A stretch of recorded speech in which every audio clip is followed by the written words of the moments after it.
February 11th, 2012, the Beverly Hilton Hotel, Los Angeles. Upstairs in room 434, the greatest voice the world had ever heard was found in a bathtub, 3 days before the Grammy Awards she had planned to attend. Whitney Houston was 48 years old. I'm so darn glad he let me try it again. And here is what the headlines almost always missed. The last place that voice had truly lived, the place it was born, the place it learned everything it knew, was not a recording studio. It was a church pew in Newark, New Jersey. People get ready. There's a train a-coming. Welcome to R&B Pulse Track, where we strip away the platinum records and the stadium lights to find what was really underneath. Voices forged in Sunday morning smoke, shaped by preachers and gospel choirs pressing the Holy Ghost onto vinyl. Let's go. Number 10, Stevie Wonder, Higher Ground, 1973. Stevie Wonder wrote Higher Ground in 3 hours in May 1973, playing every instrument himself. Before finishing, he told a reporter he felt compelled to rush. "I felt something was going to happen. I didn't know what or when."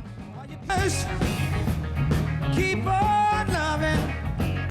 3 days after the Inner Visions album dropped, a log fell off a truck in North Carolina and crashed through the windshield of his car, striking him in the head. He was in a coma for 4 days. Keep on running. His road manager, Ira Tucker Jr., sat beside that hospital bed and sang Higher Ground directly into his ear. The first day, nothing. The second day, Stevie's fingers began moving in time with the melody. First sign he was going to survive. He'd grown up in Whitestone Baptist Church in Detroit, signing with Motown at 11. The gospel tradition, the soul reaching beyond the physical, the spirit climbing no matter how many times it falls, never left him. Higher Ground hit #1 R&B and #4 pop. The Red Hot Chili Peppers in 1989 in one of rock's greatest covers. Yeah, stop sleeping. Coming out of the coma, Wonder said, "This is my second chance for life to reach another higher ground." He then made songs in the key of life. The church taught him to reach. The road tried to stop him. He kept reaching anyway. Number 9, James Brown, Cold Sweat, 1967. I don't care. James Brown was born in a one-room shack outside Barnwell, South Carolina. His mother left when he was 4. His father left shortly after. He was raised in Augusta, Georgia, in a house that doubled as a brothel. But before any of that could fully claim him, there was the church and the preachers who stomped and screamed and sweat through their suits. Brown watched and memorized every single move. Cold Sweat, recorded in 1967, was the moment James Brown invented funk, but its engine was a gospel preacher's call, and response locked into a groove. Almost no chord changes, just rhythm, tension, and a voice that shouts and pleads and commands. Every grunt, every hit me, every dramatic pause pulled directly from the black church tradition he'd absorbed, watching preachers work a congregation into ecstasy. Cold Sweat hit #1 R&B and broke the pop top 10, the most radical sounding record to do so at that point in chart history. Prince said Brown was the reason he became a musician. Michael Jackson said the same. Every funk and hip-hop artist alive owes a debt to that one track. And that track owes its soul to a boy watching preachers sweat through their collars in Augusta, learning that a voice and a beat could move a crowd to tears. Number 8, Curtis Mayfield and the Impressions, People Get Ready, 1965. People get ready. There's a train. Curtis Mayfield's grandmother ran a church called the Traveling Soul Spiritualists Church on Chicago's North Side. Her name isn't in any music textbook, but her grandson spent every Sunday in those pews absorbing her sermons. Well, there's no hiding place. In late 1964, after the Birmingham church bombing, the murder of Malcolm X, and the March on Washington, he sat down and wrote directly from her teachings. You don't need no ticket. People Get Ready draws from the oldest vein of Black American song, the train as salvation, rooted in spirituals like the gospel train. Mayfield never mentioned God by name. He never had to. You just get on board. All you need. In a 1993 NPR interview, he said, "This is a perfect example of what has laid in my subconscious, the preaching of my grandmother." It hit number 3 R&B and number 14 pop in February 1965. Martin Luther King Jr. adopted it as the unofficial anthem of the civil rights movement. For the train to Jordan. Bob Marley loved it so completely he wove its verses into one love. His son Ziggy later acknowledged the debt. Curtis Mayfield was paralyzed in 1990 when a lighting rig collapsed on him on stage in Brooklyn. You just get on board. All you need. He recorded his final album lying completely flat on his back, learning to breathe differently to support his voice. He died in 1999. People Get Ready entered the National Recording Registry in 2015. Some songs aren't written so much as remembered. Number 7, Solomon Burke, Cry to Me, 1962. When your baby Solomon Burke was preaching sermons from a pulpit in Philadelphia by the time he was 9 years old. His grandmother had built Solomon's temple, the house of God for all people, and the congregation believed the boy was a prophet. loneliness is such a waste of time. He was broadcasting on local radio as the Wonder Boy Preacher at 12. When Burke walked into a recording studio, he wasn't borrowing from the church. He was the church, reshaped into a man who happened to own a microphone. How do you see? Baby, come on. Cry to Me, released on Atlantic in 1962, is one of the purest distillations of gospel fire poured into a secular love song ever put to tape. The falsetto break in the second verse wasn't a pop technique. Cause you on your cell phone. It was a preacher's device for pulling a congregation towards something vulnerable. The Rolling Stones heard it and covered it in 1965. The Dirty Dancing soundtrack featured it in 1987 and gave it a whole new generation. Burke never fully left the pulpit. He balanced secular touring with active ministry for decades and was ordained a bishop in his grandmother's church. Don't you feel like crying? He died in 2010 on an airplane, surrounded by several of his 21 children. He was buried in the robes of both a bishop and a king of rock and soul. In his case, those two things were never really different. 7 artists down, and every story has connected church roots to music greatness. From Philadelphia to Augusta, gospel and family traditions shaped legendary voices. Welcome to R&B Pulse Track. Subscribe and turn on notifications for more R&B history stories. The top 6 includes a gospel singer rejected by his father and a Motown rebel who funded his own recordings. And still ahead is one of the greatest voices in music history, carrying the power of the church to the world. Number 6, Ray Charles, I Got a Woman, 1954. Baby, please don't go. Late 1954. Ray Charles is on a tour bus in the American South. Blind since age 7, broke more often than not when a gospel record crackles through the radio. The southern tones out of Houston are singing, "It Must Be Jesus." Say love it early morning. Ray calls his trumpet player Reynald Richard over, and they start rewriting it on the spot. Same melody, same fire, same call and response. But now the lyrics aren't about Jesus, they're about a woman. Just for me. Oh, When I Got a Woman hit #1 R&B in early 1955, the gospel community erupted. Ministers called it sacrilege. One critic said Charles was debasing something holy. good in love. He followed it with "This Little Girl of Mine," built from "This Little Light of Mine," then "Hallelujah, I Love Her So." What Charles understood was that the feeling was identical in a pew and a juke joint. The moan, the rasp, the voice breaking on a note it can't quite hold. That was always the same prayer. I got a woman. Oh, now. The Everly Brothers covered it.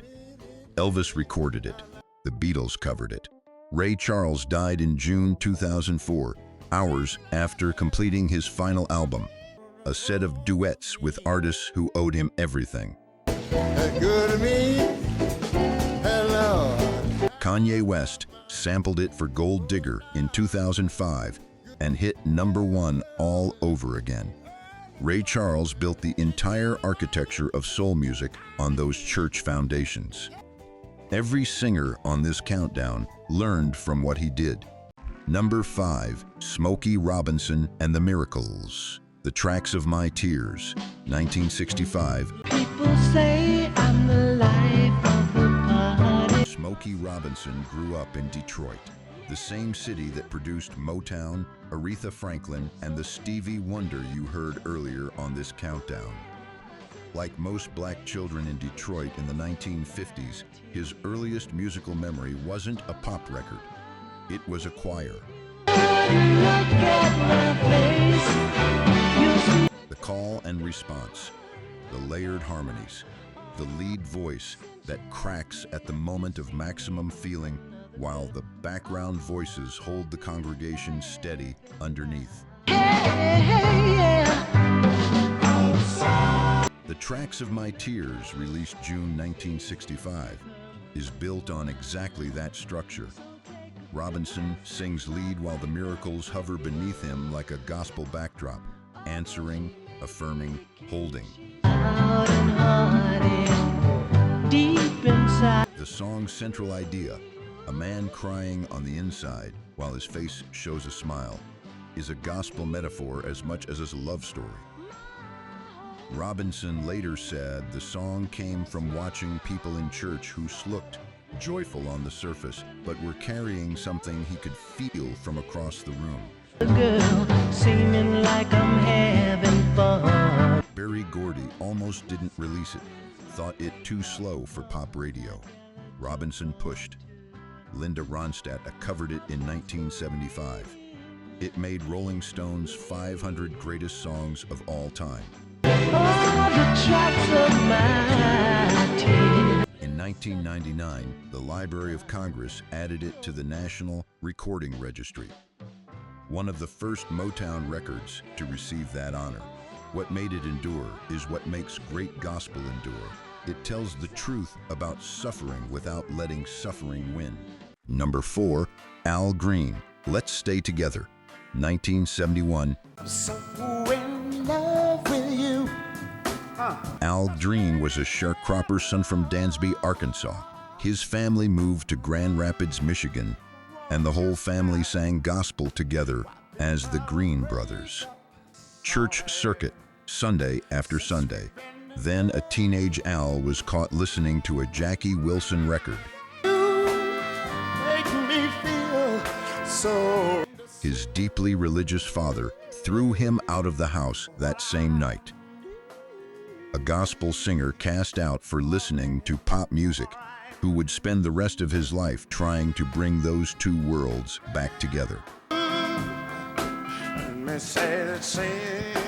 By 1971, he'd found his way to producer Willie Mitchell at Royal Studios in Memphis. Mitchell coached him into a voice that, as one critic wrote, contained the tiniest subatomic rasp of gospel grit wrapped inside something impossibly soft. Let's Stay Together hit #1 on both the Hot 100 and R&B chart. Then, in October 1974, a woman attacked him in his Memphis home with a pot of boiling hot grits. He suffered serious burns. She then took her own life inside his house.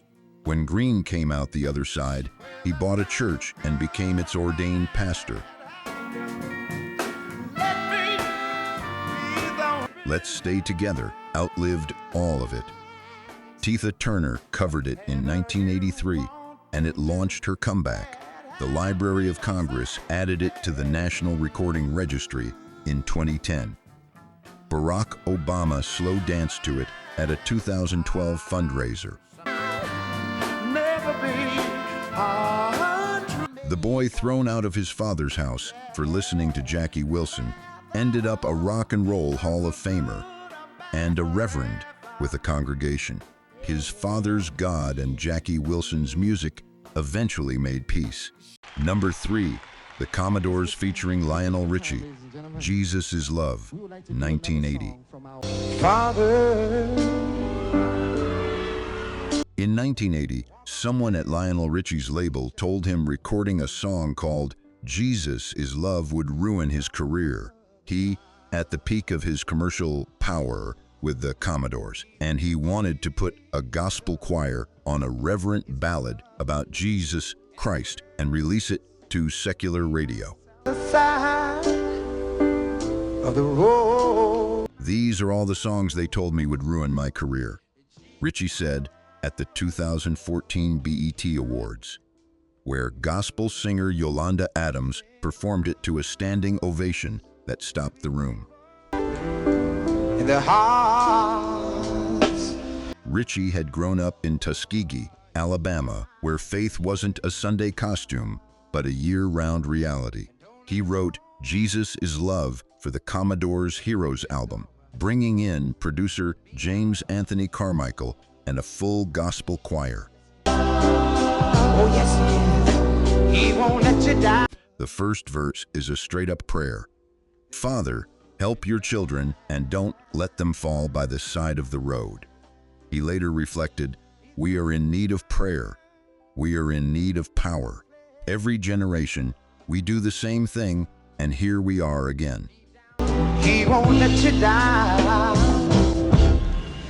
Jesus is Love became one of the most spiritually enduring pieces in Richie's catalog.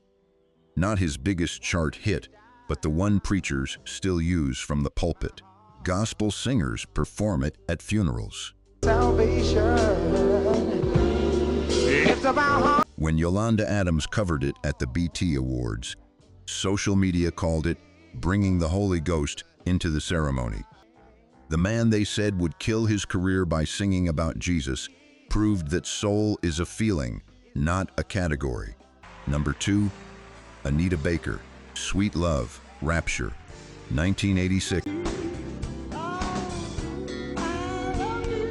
Anita Baker was abandoned by her mother at 2, raised by foster parents in inner-city Detroit who both died before she turned 13.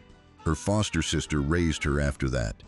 She grew up with almost nothing, and a voice that came from one specific place, the gospel choir at her Baptist church in Detroit, where she discovered that something extraordinary lived inside her.